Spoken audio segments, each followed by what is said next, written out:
Hello everyone, अंकुर धीरे this side. कैसे आप लोग? आई होप आप सब अच्छे होंगे। मैं भी बहुत बढ़िया हूँ। आज हमारा कॉन्स्टिट्यूशन ऑफ इंडिया का सेकंड लेक्चर होने वाला है, जिसमें अपन लोग पढ़ने वाले हैं, कंटिन्यू करेंगे आर्टिकल 14 से। ठीक है, तो चलो मैं स्टार्ट करता हूँ। ओके, तो article number 14, right to equality, क्या बोलता है? राइट टू इक्वालिटी क्या बोलता है? राइट टू इक्वालिटी बोलता है कि हर एक इंसान के पास, यानी कि जो राइट मेरे पास है वही राइट आपके पास है। ठीक है, यानी कि कोई डिफरेंस नहीं है, कोई डिफरेंस नहीं है हमारे और आपके राइट के बीच में, जो कि कॉन्स्टिट्यूशन ने हमको, जो कि कॉन्स्टिट्यूशन ने मुझे और आपको दिया है। ठीक है, ओके। नाउ नेक्स्ट, देखो, सबसे पहले क्या बोलता है आर्टिकल 14? सबसे पहले आर्टिकल 14 बोलता है equality before law, equality before law and equal protection of the law. Equality before law and equal protection of the law. That means, इसका मतलब ये हुआ कि state shall not deny to any person equality before law और equal protection of the law within the territory of India. यानी कि state जो है वो डिनाई नहीं कर सकता, क्या, आपकी इक्वालिटी को। स्टेट जो है वो डिनाई नहीं कर सकता आपकी इक्वालिटी को, एंड लॉ ने जो आपको प्रोटेक्शन दिया है उसको डिनाई नहीं कर सकता। कौन? स्टेट। क्लियर है? हाँ जी। Article 14 guarantees to every person the right of to equality before law and equal protection of law. Article 14 जो है वो गारंटी देता है, क्या देता है? गारंटी देता है, क्या? Equality before law and equal protection of law. और ये जो टर्म है, और ये जो टर्म है इक्वालिटी बिफोर लॉ, इसको बोरो किया गया है इंग्लिश कॉमन लॉ से। इसको बोरो किया गया है इंग्लिश कॉमन लॉ से, जिसका मतलब होता है equality of all person within the territory of India. Equality before law का मतलब क्या होता है? जो कि इंग्लिश कॉमन लॉ से बोरो किया गया है, जिसका मीनिंग क्या होता है? Equality of all person within the territory of India. Clear है? हाँ जी। Now second, equal protection of law, equal protection of law, which is based on the last clause of first section of the 14th amendment to the American Constitution, directs the equal protection shall be secure to all person। मतलब क्या कि equality, equal protection of law क्या बोलता है कि जो भी इंसान टेरिटोरियल ज्यूरिडिक्शंस में है, ठीक है, जो भी इंसान टेरिटोरियल ज्यूरिडिक्शंस में है, उनको सेम सिक्योरिटी प्रोवाइड करती है। क्लियर है? उनको सेम सिक्योरिटी प्रोवाइड करती है। तो ये हमारा क्या था? Equality before law and equal protection of law. Now second, prohibition of discrimination on the basis of, या prohibition of discrimination on the ground of religion ETC. मतलब हम किसी भी व्यक्ति के साथ डिस्क्रिमिनेशन नहीं कर सकते, हम किसी भी व्यक्ति के साथ क्या नहीं कर सकते? डिस्क्रिमिनेशन नहीं कर सकते, उस प्रोहिबिट नहीं कर सकते। क्या डिस्क्रिमिनेशन कौन से बेसिस पे नहीं कर सकते? On the basis of religion, race, sex, caste, gender, place of birth और एनीथिंग। ठीक है, नहीं कर सकते। यानी कि आर्टिकल 15(2) सेज, आर्टिकल 15(2) सेज क्या बोलता है? आर्टिकल 15 क्या बोलता है? Prohibition of discrimination on the ground of, prohibition of discrimination on the ground of race, religion, caste, sex, place of birth, anything. यह आर्टिकल 15(1) बोलता है। 15(2) क्या बोलता है? कि no citizen shall be subjected to any disability, restriction और condition with regard to access to shop, public restaurant, hotel, place of public entertainment, या फिर use of wall, tank, bathing ghat, road, place and public resort etc. इसका मतलब यह हुआ कि, इसका मतलब यह हुआ कि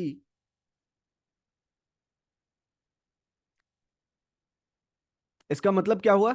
इसका मतलब यह हुआ कि किसी भी पर्सन को हम रोक नहीं सकते क्या बोल के कि तुम शॉप में नहीं जाओगे, पब्लिक रेस्टोरेंट में नहीं जाओगे, होटल में नहीं जाओगे, या फिर प्लेस ऑफ पब्लिक एंटरटेनमेंट यानी सिनेमा, पार्क, एटीसी, इन सब जगहों पे नहीं जाओगे, या फिर तुम वेल्स को यूज नहीं करोगे, टैंक यूज नहीं करोगे, बाथिंग घाट यूज नहीं करोगे, ये नहीं कर सकते, डिस्क्रिमिनेशन नहीं कर सकते, ये सब बोल के।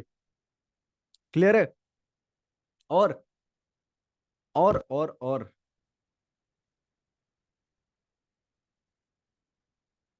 No citizen shall be restricted in no citizen shall be restricted in access to shop, public restaurant, hotel, place of public entertainment, etc. Clear है? हाँ जी। ओके, ये था आर्टिकल 15, ये था आर्टिकल 15। ठीक। नाउ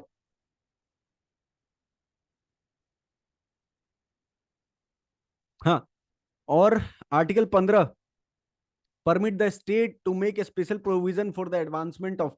आर्टिकल 15(4) ही क्या बोलता है? स्टेट को स्पेशल प्रोविजन देता है लॉ बनाने के लिए। किसके लिए? सोशली एंड एडुकेशनली बैकवर्ड क्लास के लिए, शेड्यूल्ड कास्ट के लिए एंड शेड्यूल्ड ट्राइब के लिए। क्लियर है? Scheduled caste and scheduled tribe के लिए। क्लियर है? हाँ जी सर। और एक चीज पढ़ लो, और एक चीज जानो। आर्टिकल 15 सब आर्टिकल 5 जो है वो क्या बोलता है? Inserted in constitution of India by constitution 93rd amendment act, यानी 2005 में 93rd कॉन्स्टिट्यूशनल अमेंडमेंट जो हुआ था, उसमें क्या स्पेशल प्रोविजन बनाने को बोला? बोलता है कि स्टेट स्पेशल प्रोविजन बनाएगा इन सब सोसाइटी के एडवांसमेंट के लिए। किनके? जो socially and educationally backward class के सिटीजन है, जो scheduled caste and scheduled tribe है, उनके लिए। क्लियर है?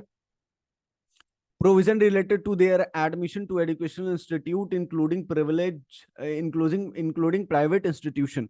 मतलब क्या कि ये सब, ये जो तीन क्राइटेरिया है, ये इसमें जो लोग फॉल करते हैं उनको हम क्या नहीं कर सकते? रोक नहीं सकते ये बोल के कि क्या तुम socially and economically backward class के से बिलोंग करते हो, तुम शेड्यूल्ड कास्ट से बिलोंग करते हो, या शेड्यूल्ड ट्राइब से बिलोंग करते हो, तो ये बोल के हम क्या नहीं कर सकते? ये बोल के उनको, उनके साथ डिस्क्रिमिनेशन नहीं कर सकते। क्लियर है? Okay sir. Now next one.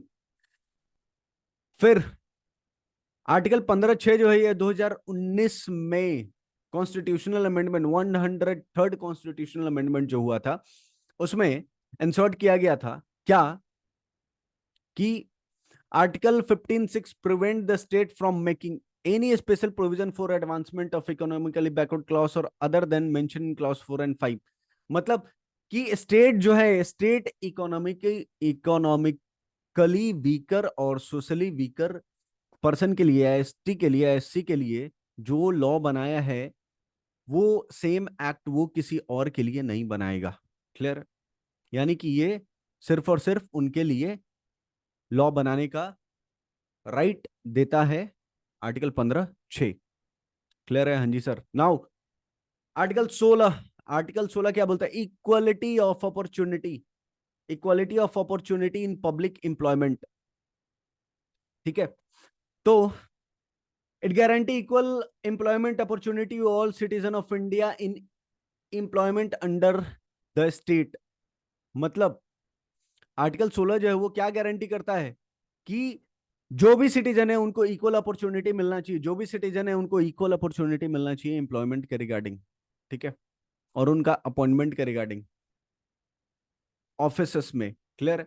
फिर 16(2) प्रोहिबिट करता है discrimination against citizen on the ground of religion, race, sex, caste and descent place of birth and resident. Clear है? ये भी अपना पढ़ा हुआ है जो कि हमने ऊपर पढ़ा था।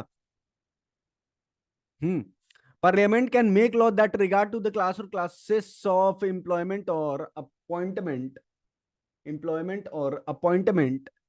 To an office under government of state और यूनियन टेरिटरी, ईटीसी। ठीक है? ये वही बात बोल रहा है कि कुछ चीजें हैं जहां पे डिस्क्रिमिनेशन हो सकता है, लेकिन डिस्क्रिमिनेशन होगा on the basis of qualification. ठीक है, मान लो कोई पर्सन एक डॉक्टर है और एक नॉर्मल इंसान है। डॉक्टर का काम करने के लिए एमबीबीएस की डिग्री होनी चाहिए, या फिर किसी भी अरे गरे नथु नथु खैरे को क्या कर देंगे, सामना राम शाम जोदू मोदू को दे देंगे वो, कि जाओ जाके बाईपास सर्जरी करके आओ। नहीं कर सकते, क्यों? क्योंकि एसेंशियल क्वालिफिकेशन जो चाहिए होती है एक डॉक्टर के लिए वो मस्ट है। लाइक सीए, ऑडिट कौन करेगा भाई? अरे ऑडिट कौन करेगा? ऑडिट करने के लिए क्वालिफिकेशन चाहिए। हाँ जी, क्वालिफिकेशन चाहिए ऑडिट करने के लिए। आईसीएआई, जो person IC the institute of chartered accountant of India से पास आउट है, सिर्फ वही ऑडिट कर सकता है। अपार्ट फ्रॉम दैट ऑडिट कोई करेगा क्या? नहीं करेगा। ठीक है, हाँ। A provision can be made for the reservation of appointment or post in a favor of any backward or citizen of class of citizen which in the opinion of a state do not is not adequately represent the service under the state। क्या बोल रहा है? Reservation allowed किया गया था, reservation allow है। हाँ जी, reservation allow है, बट उस रिजर्वेशन के लिए जो क्राइटेरिया है वो भी फॉलो होने चाहिए। क्लियर है? हाँ जी सर, क्लियर है।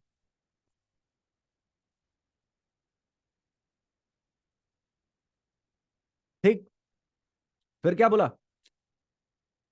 Reservation in public employment can be made for backward class and schedule class. हाँ, रिजर्वेशन दिया गया है बैकवर्ड क्लास और शेड्यूल क्लास के लिए, और एसटी के लिए भी। ठीक है, स्टेट प्रिस्क्राइब करेगा professional qualification and for public employment. State qualify करेगा professional qualification for public employment, यानी कि कुछ बेसिक क्वालिफिकेशन तो चाहिए अगर पब्लिक एम्प्लॉयमेंट में जाना है तो। अब जो इंसान आईएएस है, आईपीएस है, ठीक है, तो उनको यूपीएससी जो एग्जाम कंडक्ट करती है उसको क्वालिफाई करना पड़ेगा। हाँ जी, कोई इंसान सीए है तो सीए के लिए क्या करना पड़ेगा?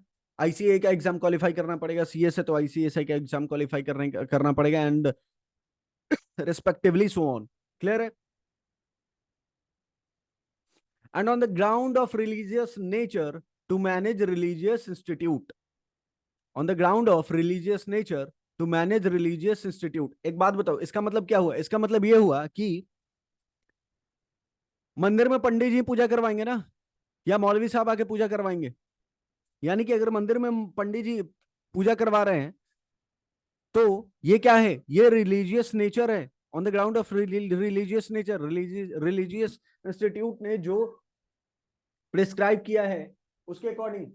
अब चर्च में फादर प्रे करवाते हैं ना, तो ये अपना अपना क्या है? ये अपना अपना रिलीजन को प्रैक्टिस करने का और पोजेस करने का ये क्या है? एक तरीका है। क्लियर है? हाँ जी। ये एक्सेप्शन है। ये क्या है? Following are the exceptions. Okay, now next, abolition of untouchability, छुआछूत। abolition of untouchability यानी छुआछूत, इसको क्या किया गया था? अनटचेबिलिटी को एबोलिश किया गया था। आर्टिकल 17 बोलता है, आर्टिकल 17 बोलता है untouchability is एबोलिश्ड, untouchability is एबोलिश्ड and it's practice in any form is forbidden. Untouchability को अबॉलिश कर दिया गया, और अगर इसका प्रैक्टिस होता है तो ये क्या है? लॉ के द्वारा इसको फॉरबिड किया हुआ है। क्लियर है? लॉ के द्वारा इसको फॉरबिड किया हुआ है। इन किसी भी फॉर्म में इसका प्रैक्टिस करते वो फॉरबिड किया हुआ है। Instigation to social boycott is not touchability. Instigation to social boycott is not touchability, not untouchability. मतलब untouchability does not include instigation to social boycott. Untouchability does not include instigation to social boycott. मतलब हाँ जी, तो social boycott जो allowed है, instigation to social boycott allowed है। ठीक है, यानी कि ये एक सुप्रीम कोर्ट का केस लॉ था, Devarajiah versus Padmanna. Clear है? क्या है? क्या है? अनटचेबिलिटी को एबॉलिश कर दिया गया है। क्लियर है? हाँ, लेकिन अगर हम किसी का सोशली बाइकॉट करते हैं, वो अनटचेबिलिटी नहीं माना जाएगा। अगर हम किसी को सोशली बाइकआउट कर रहे हैं वो अनटचेबिलिटी नहीं माना जाएगा। क्लियर है? क्लियर है? हाँ जी sir. Now next one, abolition of title. Abolition of title, इसका मतलब क्या हुआ? आर्टिकल 18 बोलता है कि टाइटल को भी एबोलिश कर दिया गया है। क्या कर दिया गया? टाइटल को भी एबोलिश कर दिया गया है। मैं आपको बताता हूं। तो एबोलिशन ऑफ टाइटल का भी क्या हो चुका है? एबोलिशन हो चुका है। यानी कि कोई इंसान अब अपने नाम के साथ क्या राजा महाराजा प्रिंस किंग क्वीन फलाना ढिमाका नहीं लगा सकता। पता है क्या होता था? राजा महाराजा किंग क्वीन ये सब नाम के आगे लगा लो, फिर होता क्या था कि बाकी लोग को इक्वालिटी कॉम्प्लेक्स आ जाता। अरे यार, इसके नाम के आगे तो राजा है, ये तो महाराजा है, मैं तो तुच्छ इंसान। तो इस टाइटल को भी क्या कर दिया गया? एबोलिश कर दिया गया है। ठीक है, इस टाइटल को भी क्या कर दिया गया है? एबोलिश कर दिया गया है। बट बोलता है कि no person can use title like, no person can use title like, no person can use title like sir Raj Bahadur Rai Sahib king night ये वो फलाने ढिमाका नहीं लगा सकते। लेकिन no title not being a military or academic distinction shall be conferred by the state. हाँ, लेकिन आपको मिलिट्री या एकेडमिक कोई टाइटल मिला हुआ है वो आप लगा सकते हैं, जैसे लेफ्टिनेंट कर्नल, लेफ्टिनेंट कर्नल ये सब लगा सकते हैं। फिर बोलता है कि no citizen of India shall accept any title from foreign state. Indian कोई भी इंडियन सिटीजन दूसरे देश से कोई टाइटल एक्सेप्ट नहीं कर सकता है। कोई भी इंडियन सिटीजन बाहर के विदेश से कोई भी टाइटल एक्सेप्ट नहीं कर सकता है। ओके, नाउ नेक्स्ट बोल रहा है कि no person who is not a citizen of India, बोलता है कि कोई इंसान है जो इंडिया का सिटीजन नहीं है लेकिन वो यहाँ के ऑफिस में काम कर रहा है, लेकिन वो यहाँ के ऑफिस में काम कर रहा है, और अगर उसको कोई टाइटल मिला हुआ है तो उसके लिए पहले प्रेसिडेंट का कंसेंट लेना होगा, तभी जाके वो टाइटल लगा सकता है, तभी जाके वो टाइटल यूज कर सकता है। फिर बोलता है no person shall hold any office for the profit of trust under shall be without any consent of the president except any emolument of or office of a kind of under foreign state. ठीक है, वही है कि president का consent लेना पड़ेगा। अगर आपको अपने नाम के आगे कोई फॉरेन सिटीजन है उसको प्रेसिडेंट का असेंट लेना पड़ेगा, कंसेंट लेना पड़ेगा अपने नाम के आगे टाइटल लगाने के लिए या prefix prefix suffix suffix use करने के लिए प्रेसिडेंट का कंसेंट लेना पड़ेगा।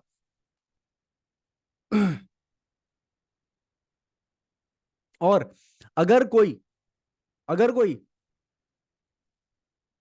नेशनल अवार्ड विनर है या फिर टाइटल विनर है, नेशनल नेशनल अवार्ड विनर या फिर कोई टाइटल विनर है, जैसे भारत रत्न खेल रत्न फलाना ढिमाका, वो अपने नाम के आगे वो एज अ सफिक्स या प्रेफिक्स यूज नहीं कर सकता है। क्लियर है? एज अ प्रेफिक्स या सफिक्स यूज नहीं कर सकता है। तो ये था हमारा राइट ऑफ इक्वालिटी आर्टिकल 14 से लेकर 18 तक। तो सबसे पहले बताओ आर्टिकल 14 क्या बोलता है? आर्टिकल 14 क्या बोलता है? आर्टिकल 14 बोलता है equality before law and equal protection of law, यानी कि स्टेट जो है वो डिनाई नहीं कर सकता किसी भी पर्सन के इक्वालिटी को या उसके प्रोटेक्शन को। क्लियर है? नाउ सेक्शन 15 क्या बोलता है? सेक्शन 15 जो है वो प्रोहिबिट करता है discrimination on the ground of religion race sex caste place of birth and any of them. ठीक है, मतलब आप ये नहीं बोल सकते कि आप शॉप यहाँ शॉप नहीं जा सकते, वहां पब्लिक ट्रांसपोर्ट या रेस्टोरेंट यूज नहीं कर सकते, होटल या प्ले पब्लिक प्लेस नहीं क्या कर सकते, घूम सकते। ठीक है, नाउ नेक्स्ट वन। हाँ, लेकिन स्टेट ने क्या बनाया है? स्टेट ने एक्सेप्शन, स्टेट ने डिस्क्रिमिनेशन नहीं किया है। स्टेट ने रूल्स बनाया है, रेगुलेशन बनाया है कि जो socially and economically backward class के सिटीजन है या एस टी एस सी है उसके लिए लॉ बना सकता है। क्लियर है? आंसर क्लियर है। Now section 16 equal opportunity of law in the matter of public employment. हर एक इंसान को इक्वल राइट है पब्लिक एम्प्लॉयमेंट के लिए। ठीक है, उसको ये नहीं बोल सकते कि तुम इधर से तुम लोअर कास्ट से बिलोंग करते हो तो तुमको पब्लिक एम्प्लॉयमेंट में जगह नहीं मिलेगा। क्लियर है? ये था आर्टिकल 17। आर्टिकल 16। आर्टिकल 17 क्या बोलता है? आर्टिकल 17 बोलता है अनटचेबिलिटी, एबोल्यूशन ऑफ अनटचेबिलिटी, यानी छुआछूत को क्या कर दिया गया है? अबॉलिश कर दिया गया है। छुआछूत को क्या कर दिया गया? अबॉलिश कर दिया गया है, और इसका किसी भी तरीके से इंडिया में प्रैक्टिस अब नहीं हो सकता। हाँ, लेकिन instigation to social boycott allowed है in the case of Devarajiah versus Padmana में। Now next one, article 18। Article 18 abolition of title. कोई भी इंसान अपने नाम के साथ सफिक्स या prefix as sir, Raja, prince, king, queen, फलाना ढिमाका नहीं लगा सकता, लेकिन अगर मिलिट्री और एकेडमिक टाइटल है तो लगा सकते हैं। कोई भी इंडियन सिटीजन जो है वो फॉरेन से टाइटल एक्सेप्ट नहीं कर सकता है। अगर कोई फॉरेन सिटीजन है जो इंडिया में काम कर रहा है और उसको टाइटल यूज करना है, तो पहले प्रेसिडेंट का असेंट लेना पड़ेगा, या फिर कोई भी पर्सन जो नेशनल अवार्ड विनर है या फिर टाइटल विनर है वो भी अपने नाम के आगे वो नेशनल अवार्ड विनर या टाइटल का नाम नहीं यूज कर सकता है। तो आज के लिए बस इतना ही। आज हमने पढ़ा था आर्टिकल 14 से लेकर आर्टिकल 18, राइट ऑफ इक्वलिटी अपना खत्म हो गया। नेक्स्ट वीडियो में अपन लोग करने वाले हैं, नेक्स्ट वीडियो में अपन लोग करेंगे राइट रिलेटेड टू फ्रीडम। ठीक है, फंडामेंटल राइट, फंडामेंटल फ्रीडम क्या है 19 से 22, वो पढ़ेंगे नेक्स्ट वीडियो में। क्लियर है? तब तक के लिए thank you so much, tata bye bye. And अगर आपने चैनल सब्सक्राइब नहीं किया तो चैनल सब्सक्राइब कर ले, क्योंकि आपको ऐसे ही अपडेट मिलते रहेंगे, एंड सी सेट के रिगार्डिंग, एंड सीए के रिगार्डिंग, सीएमए के regarding, and so on. Thank you so much guys, thank you so much.